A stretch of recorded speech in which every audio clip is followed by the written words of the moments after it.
हर रात जगह बदलने वाला घर। हिमालय की पहाड़ियों के बीच बसा एक छोटा सा गांव अपनी शांति और खूबसूरती के लिए जाना जाता था। लेकिन उस गांव के लोगों के बीच एक ऐसी कहानी पीढ़ियों से चली आ रही थी, जिसने हर किसी के मन में डर पैदा कर रखा था। गांव से कुछ दूरी पर घने और अंधेरे जंगल के किनारे एक पुराना, टूटा फूटा और रहस्यमय घर था। कहा जाता था कि वह घर हर रात अपनी जगह बदल लेता था। गांव के बुजुर्ग अक्सर बच्चों को चेतावनी देते थे कि उस घर के पास कभी मत जाना। उनका कहना था कि जो भी उस घर के अंदर गया, वह कभी पहले जैसा वापस नहीं लौटा। अधिकांश लोग इसे सिर्फ एक डरावनी कहानी मानते थे, लेकिन 16 वर्षीय आर्यन के मन में इस रहस्य को जानने की तीव्र इच्छा पैदा हो गई। आर्यन ने अपने दोस्तों रिया और कबीर को इस रहस्य के बारे में बताया।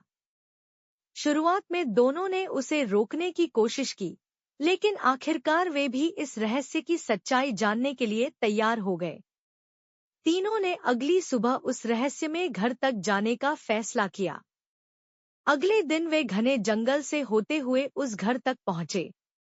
घर बाहर से बहुत पुराना और खंडहर जैसा दिखाई दे रहा था, लेकिन किसी अजीब कारण से वह अब भी मजबूती से खड़ा था।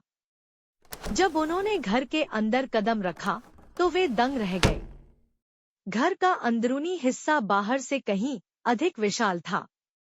वहां की दीवारों पर अजीब प्रतीक बने हुए थे और सैकड़ों पुरानी तस्वीरें टंगी हुई थी। घर की तलाशी लेते समय उन्हें एक पुराने कमरे में धूल से भरी एक रहस्यमय डायरी मिली। आर्यन ने जैसे ही डायरी खोली, उसके पन्ने नीली रोशनी से चमकने लगे। उसमें लिखा था, यह घर सामान्य नहीं है। अचानक बाहर का मौसम बदल गया। तेज हवाएं चलने लगी, बिजली चमकने लगी और पूरा घर डरावनी आवाजों से गूंजने लगा। तीनों ने तुरंत वहां से निकलने का फैसला किया, लेकिन जैसे ही वे मुख्य दरवाजे तक पहुंचे, दरवाजा अपने आप बंद हो गया। धीरे धीरे घर की दीवारें हिलने लगी, फर्नीचर अपनी जगह से खिसकने लगा और पूरा घर भयानक तरीके से कांपने लगा। कुछ सेकंड बाद अचानक सब कुछ शांत हो गया। डरते हुए तीनों ने फिर से दरवाजा खोला, लेकिन बाहर का दृश्य देखकर उनके पैरों तले जमीन खिसक गई। वे अब अपने गांव में नहीं थे।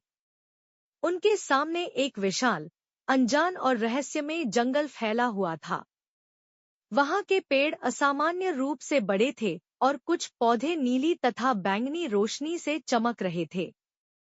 तीनों दोस्तों को एहसास हुआ कि वे किसी अज्ञात दुनिया में पहुंच चुके हैं। जंगल की खोज करते हुए उन्हें अचानक कदमों की आवाज सुनाई दी। वे तुरंत एक पेड़ के पीछे छिप गए।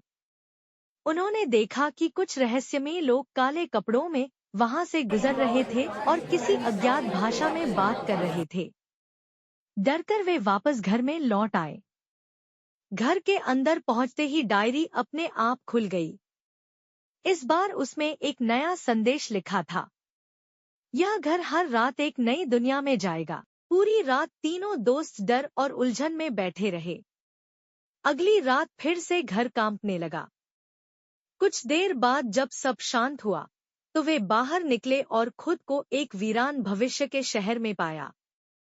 विशाल इमारतें टूट चुकी थी, सड़कों पर सन्नाटा पसरा था और हर तरफ विनाश के निशान थे। उसी शहर में उन्हें एक पुराना, टूटा हुआ रोबोट मिला। जैसे ही वे उसके पास पहुंचे, उसकी लाल आंखें चमक उठीं।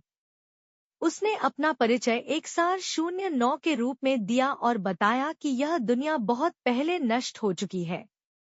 1409 ने उन्हें बताया कि यह रहस्यमय घर समय और अलग-अलग ब्रह्मांडों के बीच यात्रा करता है। उसने उन्हें एक रहस्यमय नक्शा दिया और चेतावनी दी कि समय बहुत कम बचा है।